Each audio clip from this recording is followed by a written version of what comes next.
Good evening, everyone. Welcome to the Tuesday, June 25th, 2018 special caucus meeting for the City of Brook Park. Notices were spent to council members Stem, Mancini, Orcutt, Scott, Bergio, Poindexter, Salvatore, Council President Vecchio, Mayor Gamella, Law Director Horvath, Finance Director Single. Michelle, would you please call the roll, members? Scott. Here. Bergio. Orcutt. Here. Stem. Here. Mancini. Here. Poindexter. Here. Salvatore. Here. Councilman Bergio is excused. If everyone would, please stand and join us in the Pledge of Allegiance. I pledge allegiance to the flag of the United States of America and to the republic for which it stands, one nation, under God, Indivisible, with liberty and justice for all.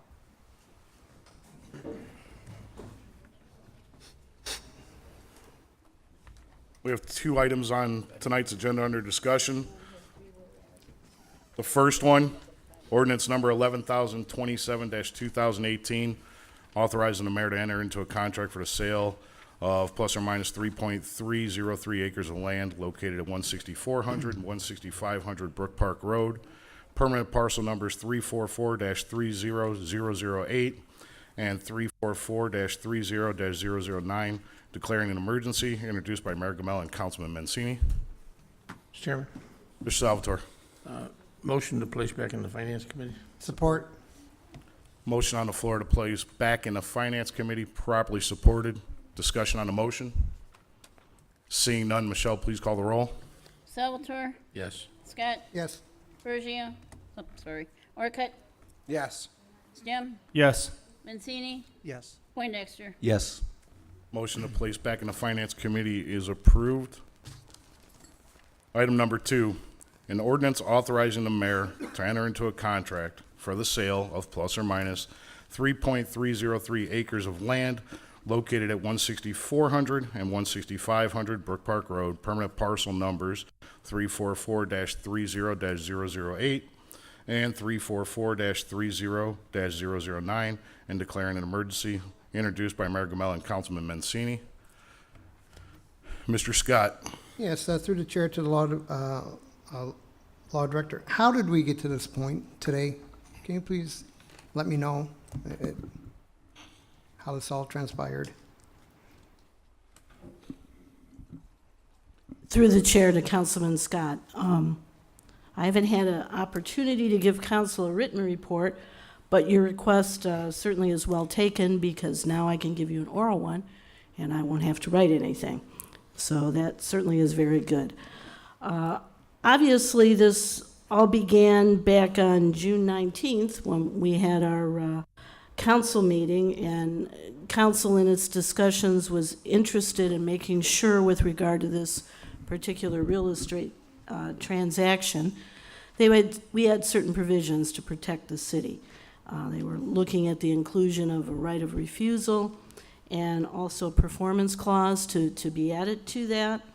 There was some suggestion that council wished the law department to draft something with those amendments. That motion did fail, and council went on to do a first reading with regard to that piece of legislation. On the floor of council, council asked the law department, how long would it take you to draft some amendments? And at that point, I told council probably 7 to 10 days. Well, it turned out that things moved very much faster. Through Mr. Adams' diligence and his skills, he was able in a very short period of time to get the buyer to agree to include those two clauses in the contract, and he also was able to get a letter of intent from the buyer. So based on that, I referred a redrafted ordinance to council along with a page that had 2 paragraphs, which included the 2 whereas clauses the council was interested in. And that went over from the law department to council, and a special meeting was called, and we had that special meeting last Saturday. Now, our charter indicates that The clerk of council is to provide before the meeting and to place near council chambers and also in another conspicuous place at or near council chambers the special meetings notice along with any ordinances and resolutions that may be the topic of that particular meeting. Now, you would find that in section 4.08 of the charter. Section 4.05 of the charter B also details special meetings. And under the special meeting section, it says that any request for a special meeting has to have basically three things. We have to tell people the date and the time of the meeting and the place. And then we also have to tell them or give them the subject or subjects to be considered at the meeting. And those provisions are consistent with Ohio Revised Code 121.22F. That's part of the Sunshine Law. It says that's what we need to do to advise our residents as to what we're talking about, what the topic of the meeting is. Now, our charter designates this duty to the clerk. It's not designated to the law department or the president of council. And in this particular instance, there's what's known as a clerical error. This happens all the time, all over the world. We're rushing to try to produce results as quickly as we can because time is of the essence. And so the special notice was drafted. The packet included the amended suggested ordinance, the paper that had the proposed amendments on it, and it also had the new letter of intent, but it did not have the original piece of legislation that had its first reading. Then we're all human. That is something that it was simply a mistake. So that became apparent at our meeting last Saturday, and we had discussions as to how best to proceed. So at that time in the meeting, I said there's two ways you could do it. Way one would be to just reschedule some special meetings and at a later date amend the ordinance after the packet was complete and do a second reading or possibly a third reading depending on how things shook out. The other way to deal with it would be to proceed, go ahead, have the second reading, and amend. And so I guess we get to the proverbial fork in the road where you have two paths that you have to choose. In my opinion, either path would have been correct. There's a good body of law that says that in order to satisfy the Sunshine Law, Ohio Revised Code 121.22F, you just have to give people an idea of what is on the agenda and what it is that council is going to be discussing. I believe the packet that was presented certainly would have given any person in the audience pretty good idea as to what we're talking about. The ordinance was listed by title. The full body of the ordinance that had its first reading was contained in the ordinance that was presented. Attached to that not only was the letter of intent, but also a sheet that showed the two whereas clauses that were going to be added. So there is a number of cases that say that's close enough. You're not violating Ohio Revised Code 121.22H, which basically would say if you failed in telling people the date and place of the meeting and the purpose of the special meeting, that would invalidate whatever it is that you're passing. I think that council certainly would have made and passed that particular test. Nonetheless, after Saturday, I spent a good bit of time looking at some different cases. I was fortunate enough to be able to discuss the matter almost immediately Saturday with Councilman Salvatore, who always has sage advice and who certainly is knowledgeable about everything concerning city council. Also was able to speak with Council President Vecchio. And, we talked about, which fork in the road, which way would be the best way to go. But I didn't stop there. So Monday, I decided to call the Attorney General's office after looking at some of their opinions, and granted, they didn't have very much online that fit into our specific fact pattern. So I did have an opportunity to talk with Mr. McIvers. I explained our charter and the circumstances that we had, and he gave me an oral opinion that he did not believe that what was presented would have violated that particular Ohio Revised Code section, or 4.05, which is what we have designated here for a special meeting. I asked him how long, if he were going to give an opinion, would it take, and the answer I got would be it would take longer than if we went the other route, which is to simply call the special meetings and pass it through. Point of clarification. Point of clarification. When he said that, he was. Councilman, you can't hear your microphone at all. I'm sorry. Point of clarification, I'm sorry. Through the chair to the law director, if I may, real quick. When he said that, he was talking particular about Saturday, about the special meeting. Yes, that's Okay, correct. 45 seconds ago. Okay, he meant on Saturday that we would have been okay.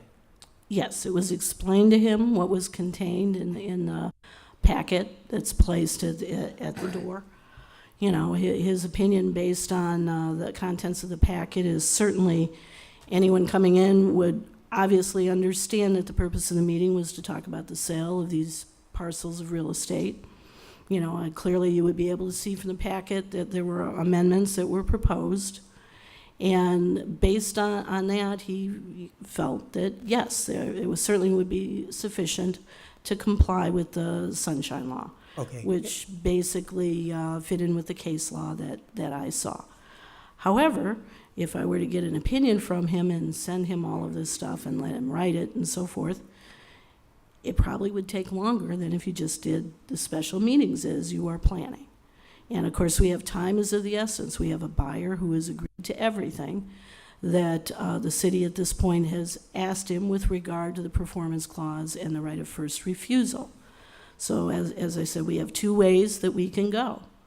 And after discussion with the administration and, as I said, other council personnel, the best way to do it at this point in time, and certainly for other reasons, so we don't have any particular issues that we need to write opinions about, would be to go ahead and move this ordinance along, let it have a first reading, second reading, third reading. Probably would be faster and easier. And so therefore, I believe that's why council, in its wisdom, has decided to go ahead and put the previous ordinance into committee, and then the special meeting is called for the second ordinance, which I drafted, which is slightly different than the amended ordinance that council had presented, was presented to council. So I kind of want to note, because just to inform the public and so there isn't any misapprehension, the law department, when it drafts legislation, does so at the request of someone. And every time we have a piece of legislation that's amended by council, I go ahead and do a redraft and present it to the council clerk. And that's ordinary and customary. The law department, in and of itself, does not alter legislation. We don't need to alter it. We draft it and we redraft it. That's one of the duties that the law department has. So in this particular case, knowing that time is of the essence and that the buyer had agreed to all of the terms, I went ahead, also knowing that council had requested on the 19th that they wanted to have some assistance in coming up with some amendments to that particular legislation. It was sent over to the council office. And so I think we're at a point now where, as I said, we could take either path, but the best path at this point, and the suggested path, would be to just go ahead, have your special meetings and readings, and follow through with that. Again, I would note council president's duties are delineated in the charter, along with the clerk's duties, and everyone is human. We all make mistakes. A simple clerical error was made. There isn't anything suspicious about it, or anything that is problematic. It's just something that was done during the rush, during the 2.5 days to formulate all of this and get it over so it could be posted. And this is basically how we got from 619 and that first reading up through now. So I don't know if anybody has any questions. I'm very sorry to take so long to explain it.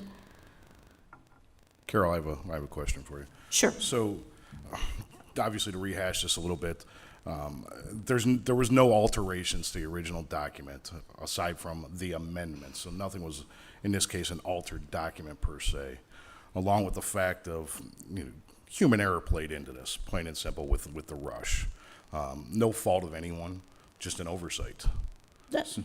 That's absolutely correct. Like I said, the law department doesn't alter documents. We produce them. And we produce them at the request of the administration or council. And that second piece was produced because it was my understanding that council wanted to have those provisions in. And the buyer, within about 2 days, agreed to both of those provisions. So, it would seem that it would be best to strike while the iron is hot. It was sent over. And it would have been best if the original ordinance that had the first reading were attached to the packet. But 2.5 days to go from drafting something to posting,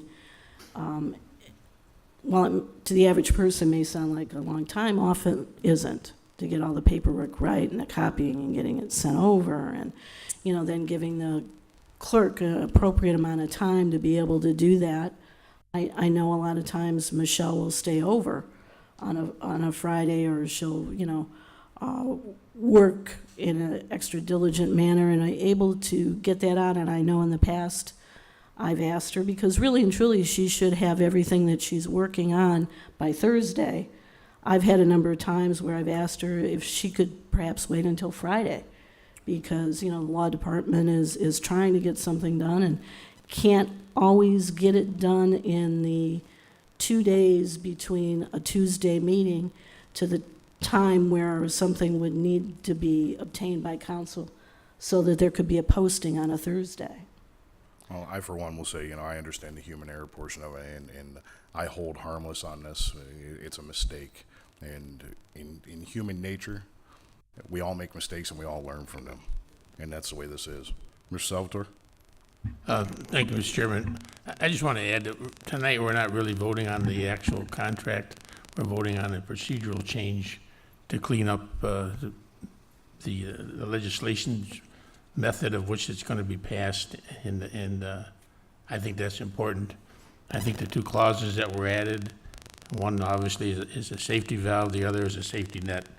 And whether I'm in favor of the actual deal or not is irrelevant, because I am in favor of doing it the right way, whether I vote for the final vote or not. But I did definitely want to make sure that any legislation is prepared properly, voted upon properly, and all the safety valves are in place to protect the integrity of the legislation, the city council, and most importantly, the city. So having said all that, Mr. Chairman, are we going to move this to a special council meeting? Is that the intent to this evening? The intent would be to move this to a special council meeting and move this forward, sir. As you've mentioned that, I would propose that if council, all members are available, I'd like to call one for 7 p.m. Friday. If you're polling council, I would make myself available. Mr. Poindexter, you available Friday? Yeah. Mr. Mancini? Yeah. I am. Mr. Stone? Mr. Orcutt? Absolutely. Mr. Scott? Yep. Friday at 7 PM it will be. I'm going to go to Mr. Mancini real quick. He had his hand up, then. It'll be quick. Thank you, Mr. Council President. Obviously, again, as I stated before, the mayor and my name is on this. And I'm very proud to have my name on this piece. I thought Mr. Adams worked very hard on it. A lot of times when I've been up here, we've dealt with grants, we've dealt with selling property, a building, but this is probably the first time I've dealt with this kind of big part on a land part. I know it's been done before up here. I guess the key part is get it corrected, right?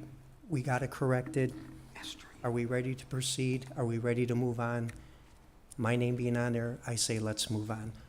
I was out a lot this weekend. I was out yesterday a lot. A lot of people want to see this go through. So I've heard a lot about it. So hopefully a lot of eyes are watching when we do this and we start doing many more. So that's all I have, Mr. Chairman. Let's proceed. Thank you. Mr. Poindexter? Thank you, Council President. I've supported this legislation from the very beginning. I think it's time we move forward on it. And having said that, I'd like to make the motion to place it on Friday's special. I'll accept your motion in 1 second. I would like to assign this to the Finance Committee per our Council Rule 12. So I'm going to assign this legislation to that. I'll support. Mr. Salvatore? Yeah, just to make a point of order, Mr. Chairman. if I I'm may. sorry? I'd like to make a point of order here. Your point, sir? This isn't the same legislation, this is new legislation. So nobody supported it yet. This is brand new. Brand new. Thank you. So what we'll do is, we'll have to pull it through. He is correct. We're in the beginning. Yes, beginning stage of this one, brand new. So like I said, I supported it since the beginning. Yes, yes, yes. Anyone else, Mr. Stone? I just want to thank the law director and Mr. Adams for all their work they did on this and helping us clear everything up. Thank you. Thank you. I too would like to say, first of all, Mr. Salvatore, your diligence over the weekend and even up to today with this. Thank you, Ms. Horvath, Mr. Adams, Mayor.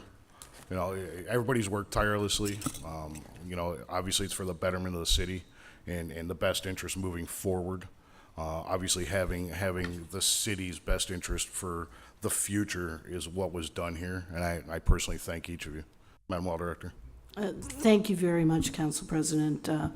Yeah, I just wanted to reiterate my thanks to Councilman Salvatore for making himself available for discussion over the weekend with regard to this particular issue, and also you, other council members, and most particularly my assistant, Peter Sackett, who is always an excellent person to discuss any legal issue with. And I appreciate his advice and counsel too. So I'm glad that we can move forward on this. Like I said, either fork in the road was good, but I think this fork is better.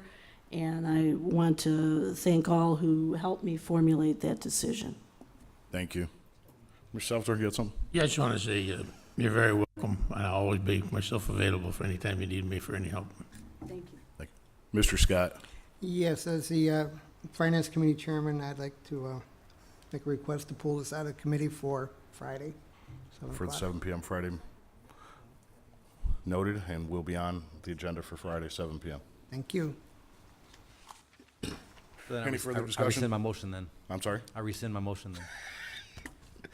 Thank you, sir. Any further discussion, gentlemen? Seeing none, we'll move forward. Last item is adjournment. Motion to adjourn? All right, we have to take a vote on the special council meeting for 7 Got to put it p.m. for Saturday. Mike. Let's, you know what, yes, I'm sorry, you're correct, Michelle. All right, so. Yeah. So a motion for the 7 p.m.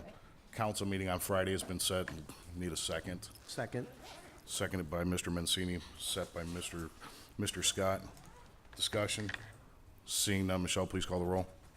Poindexter, Yes. Mancini, Yes. Stem, Yes. Orcutt, Yes. Scott, Yes. Salvatore, Yes. Eric. That motion is approved. This is gonna be first reading, correct? First reading? Okay. Gentlemen, I would also like to suggest that we make a motion to place this on the next special council meeting. We just did Motion so made. Well, that was for the meeting. That was for that. Okay. He said he was. Motion's made, Support. properly supported. Michelle, please call the roll. Who made the motion? Scott? Mr. Scott. Scott, Yes. Poindexter, Yes. Salvatore, Yes. Mancini. Yes. Stem, Yes. Orcutt. Yes. Okay, 7 PM Friday. Motion to place on the 7 PM special council meeting for June 29th has been approved. Final item is adjournment. So made. Support. Motion to adjourn properly supported. Michelle, please call the roll on adjournment. I don't know. I don't know. Made a motion to adjourn. Roll. Scott, Yes. Orcutt, Yes. Stem, Yes. Mancini, Yes. Poindexter, Yes. Salvatore. This meeting is adjourned at 7:27. Good night, everyone. So Friday at 7.